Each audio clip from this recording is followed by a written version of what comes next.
Welcome to the Women's Money Wisdom Podcast. I'm Melissa Joy, a certified financial planner and the founder of Pearl Planning. My goal is to help you streamline and organize your finances, navigate big money decisions with confidence, and be strategic in order to grow your wealth.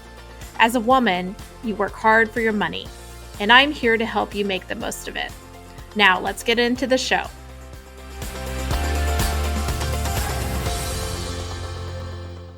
How do you manage when everything seems like it's too much? Today, we're going to be talking about overwhelm, when things become complicated, when you've always been able to do everything, but now it doesn't feel like you have the time. And we're bringing in an expert life coach who is going to tell us all about it. I'd like you to welcome Michelle Gauthier. She is a professional life coach who helps busy, overwhelmed women create a more calm and intentional life. Michelle is also the host of the podcast, Overwhelmed Working Woman. We will make sure to have a link to the podcast in our show notes, and I encourage you all to check it out after you listen to this great conversation. Michelle, welcome to the podcast. Hey, thank you so much for having me. Well, I feel like maybe we are recording this episode just for me, but I have a feeling that there are other people listening who have always been, putting their best foot forward, perfect, able to juggle all of the things. And maybe that feels like a lot right now. Maybe they're realizing that that doesn't bring them contentment and joy.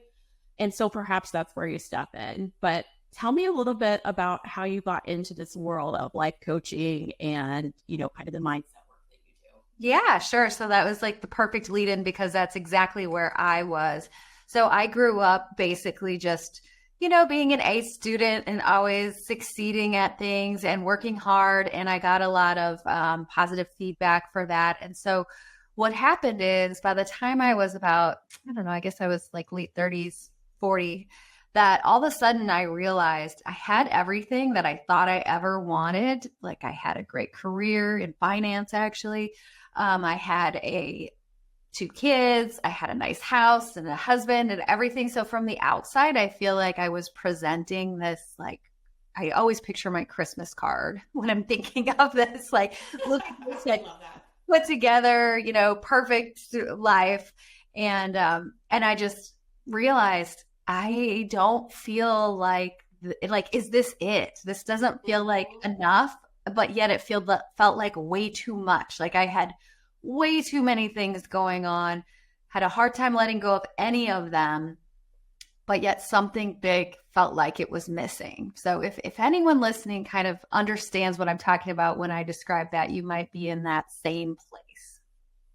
I once had a job, a long commute, and, all just like you're describing, all the things were checked off the list. I'd made partner, made the money that I wanted to make, and I had this kind of aha moment on that long commute, why doesn't it feel better? Because, the more I achieved, the less it felt good. And the less I knew what was next that felt like I wanted to go toward. So yes.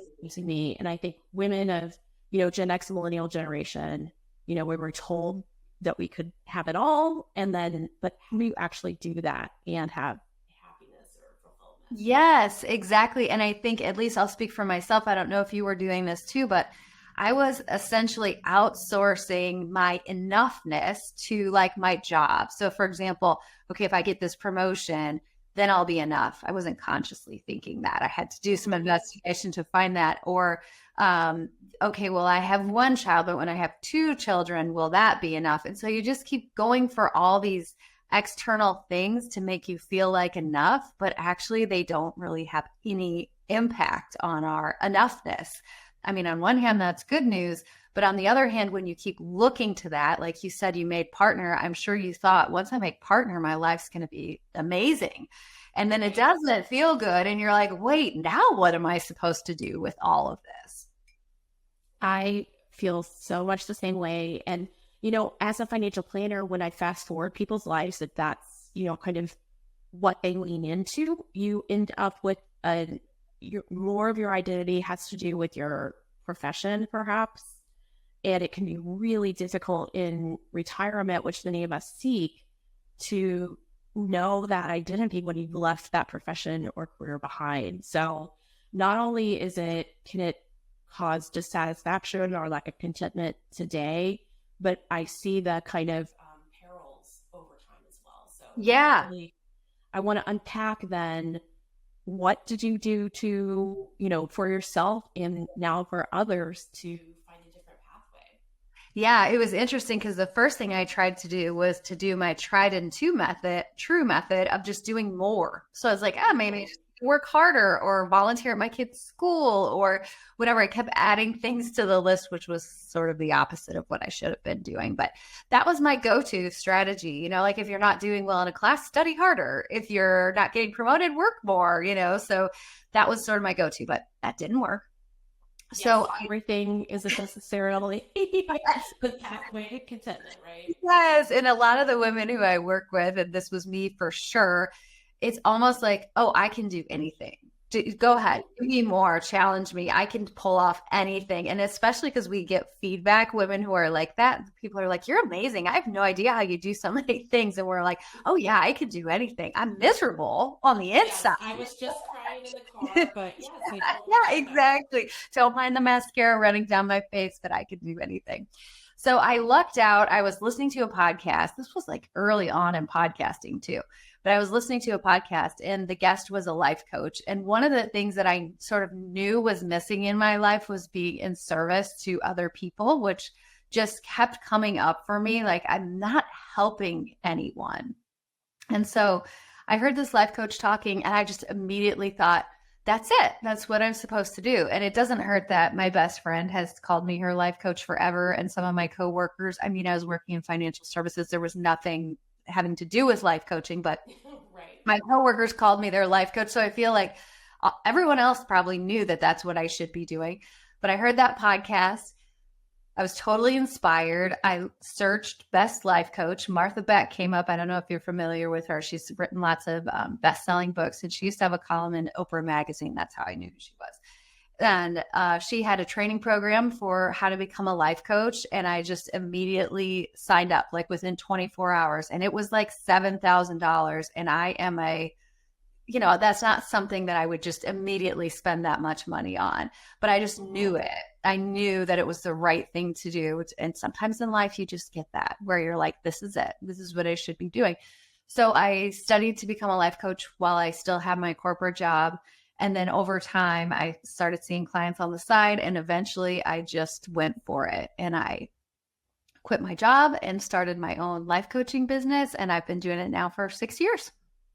That's amazing. I'm like, describe in an engagement what that would look like. So you're very specifically talking to people. I'm assuming not every life coach is coaching on how to reduce the overwhelm. There may be other problems that people are trying to solve.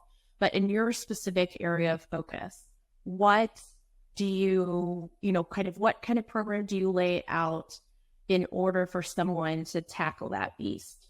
Yes. Yeah. Well, the thing is, I've started out trying lots of different things, but over time, as you know, you learn what works best in your own business. And what I realized is that women got the best results when we work together for 6 months and we meet every week for an hour. And then that way you're just continually working on making the changes that you need to make. You have someone to hold you accountable, gives you time in between to practice. So basically, we'd start out by just understanding where you're feeling overwhelmed and stressed in your life. Most typically, it's the combination of all the things. So women who have great jobs and are moms and like really present moms who want to be there a lot with their kids and doing other things in life too. But it's sort of the combination of all of those coming together. So we sort of look at that and then try to unpack where this is coming from. Like for me, that story that I was telling myself of I can do everything came from the fact that I could for a certain part of my life, but it just got to be too much. A lot of times it's kid number 2 that will like put people over the edge, or maybe like a promotion or something. And so we'll figure out where the idea came from that you even should try to do everything. And then we start to change the way that we think about it. So for me, the question that I always ask myself now when someone asks me if I can do something or like, for example, the gym I belong to just asked me if I would teach a class on a Saturday. And I asked myself, like, do I love this idea? I do love the idea of sharing mindfulness with, people who I care about. And does it fit into my life? Not necessarily my calendar, because my calendar is probably blank on a Saturday, but does it fit into the lifestyle that I'm trying to create, which for me is to feel calm and balanced. So before it was like, how many things can I say yes to? And now it's like, let me intentionally think about the things that I want to bring into my life and decide, do I love it? And does it fit into the kind of life I'm trying to create? And then I decide if I say yes or no. That's so interesting. I feel like so many people, and I'll speak for myself, you feel like maybe there's a scarcity mentality. If I don't say yes to this opportunity, then I won't have another opportunity. What I've found in the past is if you set those boundaries, the opportunities sometimes multiply. And also you can be more selective about what you choose to. Yes, exactly. It's like, and you probably know this if you've been a person who said yes to everything, but if you say yes to everything, you're kind of saying yes to nothing. It's like we spread ourselves way too thin. And if you get really specific and create those boundaries for yourself and really intentionally decide where you want to spend your time, I personally believe that the universe always opens up where you're supposed to be or where you're supposed to be spending your time. Like, for example, you might have somebody come to you who's maybe not the best fit for your particular business and you refer them to somebody else. But then a client comes to you where that opening was, who's your perfect, most ideal client. So I just feel like that's the way it always works. So I work in the middle of the 6 months, we usually get to starting to walk the walk. So we figure out what was the talk going on in your head? What kind of changes do you need to make? And then we just practice like saying no and setting boundaries. And when you do those things, if you've practiced them, I'm not sure, Melissa, if you have had to practice or if that came naturally to you, but if you have to practice. No, definitely practice and accountability partners are very important. Okay. So usually people do have to practice, especially women, because we've been taught the opposite, that we just need to say yes. And so I just teach people that feels really uncomfortable at first, and that if you wait for it to feel comfortable, you're never going to do it. So we just learn how to like sit in the discomfort of holding a boundary or saying no or whatever it is. And if you can do that, if you can like sit through that discomfort, then you see the good outcome on the other side. I always encourage my clients when they say no to something to put it on their calendar where that time would have been so that it pops up and they can get that good feedback of, okay, right now I would be having to shower so that I could go to this thing that I didn't want to go to in the first place. And now I'm just going to stay home with my family or whatever it is. That's so interesting because I think it's so easy and natural to put something on your calendar 3 months from now. I think no big deal. But when you get to the week of, you're like, why did I do this to myself? What was I thinking? You don't have a lot of forethought, and then you end up living with the regrets. Exactly. Or sometimes people know that they want to say no, but they say yes to like buy themselves some time, what I call the long no. It's like they're saying no, but first they're going to say yes. And then they're going to be really stressed about it. And then eventually they're going to cancel and say no. And I'm like, what you're worried about is what the other person's going to think. I think saying no is the kinder thing to do just in the first place. If you don't want to do it, just say no. Well, and so much of it too is not the actual commitment that you've made. It's the anticipatory, like negative vibes. Yeah. Yeah. And without being like, I should not have done this. Like, I didn't have the time to do the prep or whatever. So I think that that's really important to remember. Absolutely. I wanted to ask you, Michelle, thinking about both of us being in a professional services field, we're both in an area where you're giving a lot of information to our broader communities because we want to help, but also if you choose to hire us, you're making a financial commitment. You're also making a time commitment, and you are doing an accountability partner. I find so much in today's day and age that there's so much information out there, and there's so much you should do this or that when it comes to, either social media, your community, etc. That sometimes people are hesitant or they feel like they could be judged if they make an investment, whether it's for a life coach or a financial planner.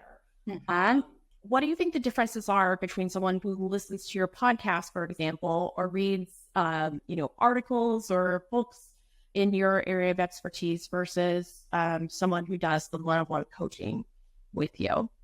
Yeah, I think it's first of all, I always encourage people, especially if they're hesitant about making the investment, to find what's out there for free. Because, like, for example, your podcast and my podcast are out there for free. And I do try to give lots of great actionable information, but it is not the same as having someone sit with you for an hour every week, talking specifically just about you, your history, your background. I get to know who people's bosses are and their spouses and all their kids and, learn everything about them. I think really similar to probably what you do. You understand, where people's priorities are with regards to spending their money, and you can advise them specifically on their stuff. So I think it's like, to me, when they're in the curiosity phase and realizing that they have a problem or a need that they need to fill, that it's great to find what's out there for free or to read, an inexpensive book that they can maybe get for $10. But when you want to make really long lasting, I have a financial advisor, and I would say, like, the things that she has helped me do, first of all, she has helped me save so much money in so many ways, but also I feel like I'm set up for life. So I definitely, when I was in my 20s, I read a book about like how to be good with finances, and I applied lots of stuff and I saved money. I feel like I laid a good groundwork for myself, but when I needed something that was like a plan for my entire life, I hired someone. And I think it's the same for this, because if a person who wants to work with me decides not to, then they're just going to keep doing what they're doing forever. And it doesn't feel good because it's stressful and overwhelming. But if you do 6 months and you feel so much better, then you have the skill going forward to be able to not feel stressed and overwhelmed. You have those tools. So I feel like we're both offering lifelong solutions. I agree with you. And I think it's so interesting to parallel. You're describing a point in life where people get to a difficult moment where they can't navigate the complexity of the decisions you're put in front of them. The complexity of all the needs, all of the requirements, everything that whether it's self-imposed or, because you've got kids and they need to get to school and activities, the ability to navigate both of those things. And I think in financial planning, there are great resources for some of the basics. And then it gets more challenging when you get to the point in time where you're like, okay, I'm maxed out at 401k and there's still some money left over. How do I decide where that money goes to next? And it's more complex because you have college funding plus retirement plus, maybe your parents have needs, et cetera, et cetera. And so at that point in time, it's kind of like being in the cereal aisle where there's not 3 choices. It's like, don't just make an emergency reserve, but you really need some help to navigate and balance. And then it can be really helpful in both of our areas of work to work on mindset, because you can have enough and feel like you're not doing well, whether it comes to money or just life. Yeah, exactly. And I do feel like I talk to my clients about money, and I'm sure you're a part-time life coach. Yes. And I'm not trying to be a full-time life coach. I'm not trying to be a full-time therapist, but also if you're not willing to, explore those tangents, like, both of our jobs are try to help with your overall, well-being, if that's done correctly. And if you don't work with someone who's not focused on your well-being and is just focused on the dollars and cents, I would encourage you that there are other people out there that can do better for that. Yes. Same with coaching. If it's just like check this list off and then give your homework, I'm sure that's yes, exactly. There are a whole variety of people, but I think a good example, and this is, use myself as an example again, but this summer I went on this amazing trip with my kids. I have 2 teenagers. I'm a single mom. The 3 of us went on a trip for 16 days to Europe. And being able to do that required financial advising and life coaching, because I'm sure you see this all the time where your people have the money to do something, but they're hesitant to do it because of something in their mindset. So I truly had to work on both of those things, because I thought, I don't want to spend the money and then be worrying the whole time. So I really had to work on the mindset of like, I have this. This has been on my bucket list forever. I really want to do this. And my financial advisor was the one who was like, okay, I'm going to literally send you the money today. You have the money to do this. Like, just I love and that. do it. Yes. Yeah, exactly. So I feel like there are lots of big things in life. Retirement might be another one. Getting married or, having a partner in life where there are so many thoughts that go along with the money piece of it that, having both of those things really covered is really important in life.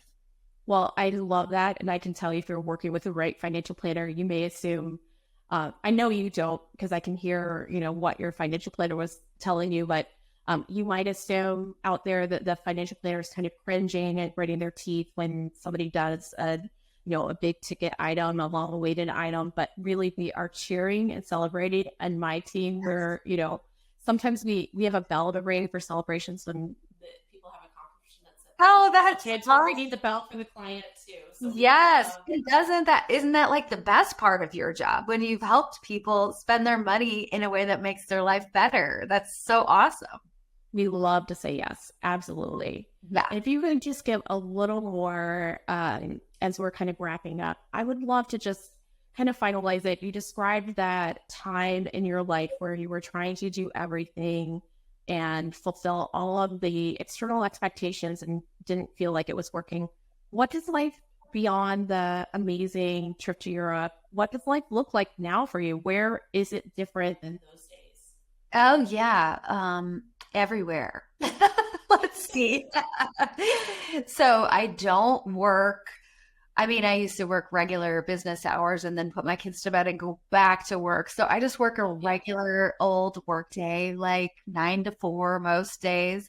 I get to do work that is meaningful to me. So I see clients, I see about probably 15, 16 clients in a week. And then the other time that I'm working, I'm either creating a podcast or writing an article or like somehow sharing.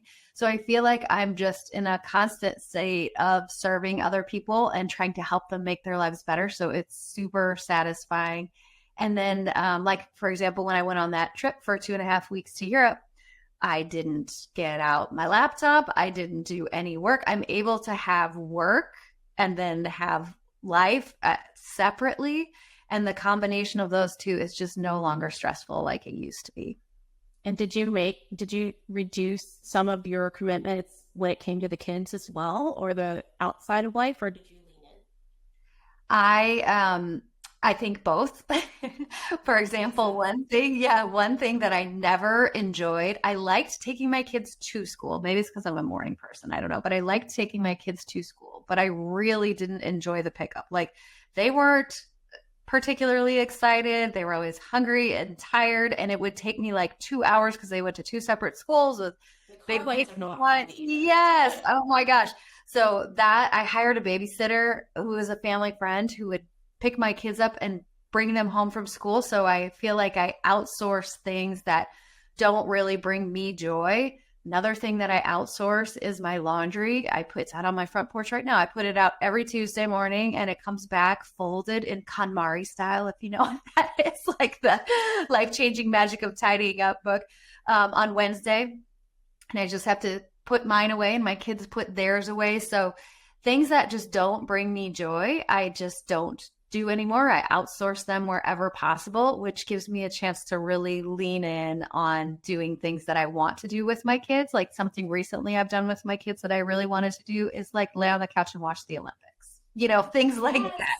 Just have kind of that chill time to do stuff instead of feeling like, okay, I've got to do this and that. I also limit my kids to one activity per season so that we don't have a crazy family schedule. So yeah, I feel like some of both, some of taking away and some of adding on, but most of what I've added on to is just time, kind of unstructured time spent together with my kids. I don't make dinner as much as I used to. Like, we all eat, but I don't necessarily sit down and make a dinner. So it's a continual balancing act, but I just always make sure that it feels good.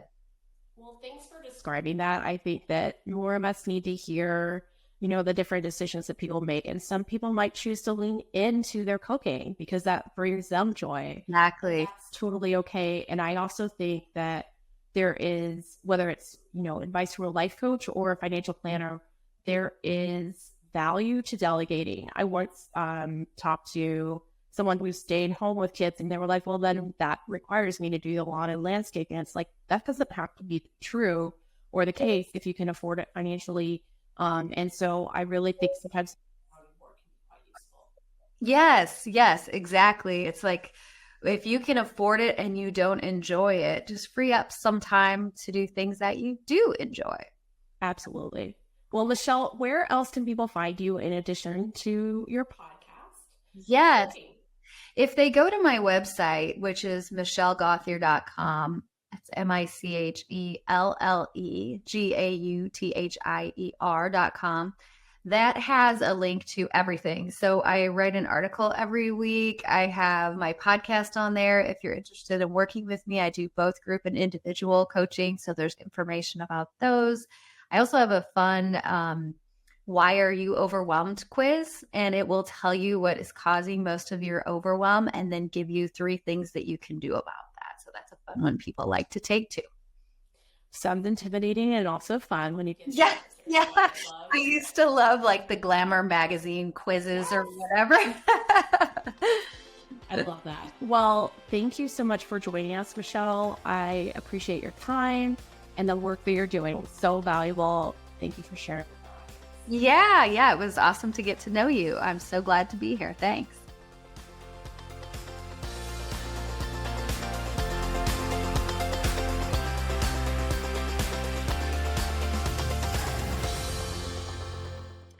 Thank you for listening to the Women's Money Wisdom Podcast.